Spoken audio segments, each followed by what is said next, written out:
1 Samuel chapter 23.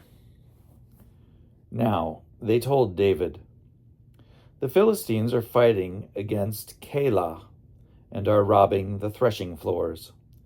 David inquired of the Lord, "Shall I go and attack these Philistines?" The Lord said to David, "Go and attack the Philistines and save Keilah." But David's men said to him, "Look, we are afraid here in Judah. How much more, then, if we go to Keilah against the armies of the Philistines?" Then David inquired of the Lord again. The Lord answered him, "Yes, go down to Keilah, for I will give the Philistines into your hand." So David and his men went to Keilah, fought with the Philistines, brought away their livestock, and dealt them a heavy defeat. Thus David rescued the inhabitants of Keilah. When Abiathar, son of Ahimelech, fled to David at Keilah, he came down with an ephod in his hand.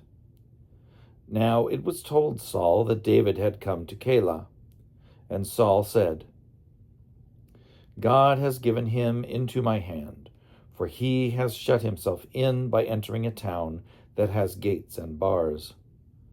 Saul summoned all the people to war, to go down to Keilah to besiege David and his men. When David learned that Saul was plotting evil against him, he said to the priest Abiathar, "Bring the ephod here." David said, "O Lord, the God of Israel, your servant has heard that Saul seeks to come to Keilah to destroy the city on my account. And now, will Saul come down as your servant has heard? O Lord, the God of Israel, I beseech you, tell your servant."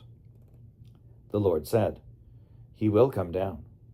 Then David said, "Will the men of Keilah surrender me and my men into the hand of Saul?" The Lord said, "They will surrender you."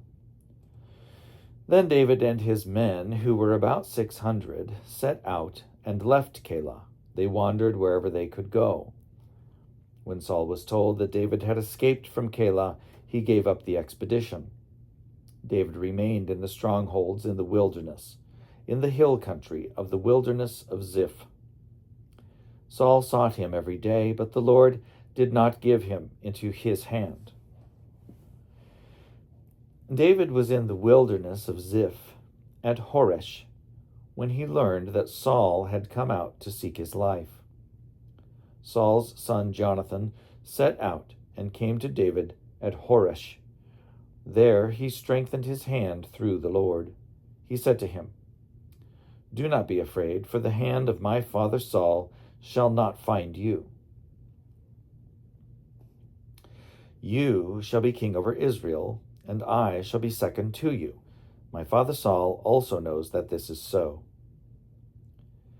Then the two of them made a covenant before the Lord. David remained at Horesh, and Jonathan went home.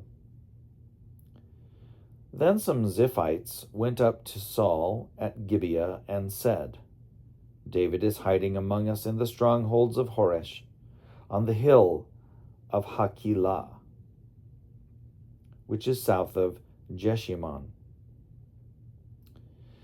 Now, O king, whenever you wish to come down, do so, and our part will be to surrender him into the king's hand."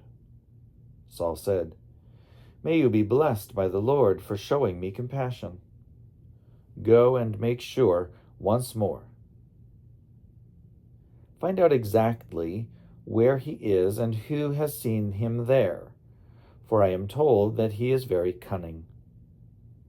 Look around and learn all the hiding places where he lurks, and come back to me with sure information. Then I will go with you, and if he is in the land, I will search him out among all the thousands of Judah." So they set out and went to Ziph ahead of Saul. David and his men were in the wilderness of Maon, in the Arabah, to the south of Jeshimon. Saul and his men went to search for him. When David was told, he went down to the rock and stayed in the wilderness of Maon.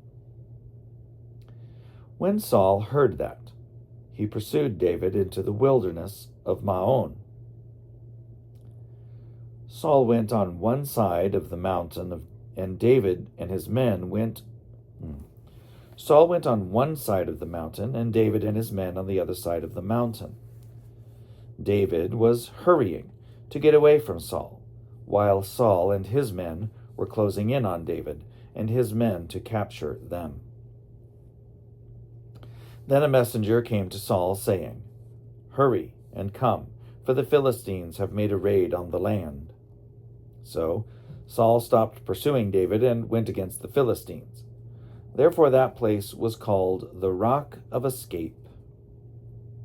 David then went up from there and lived in the strongholds of En-Gedi.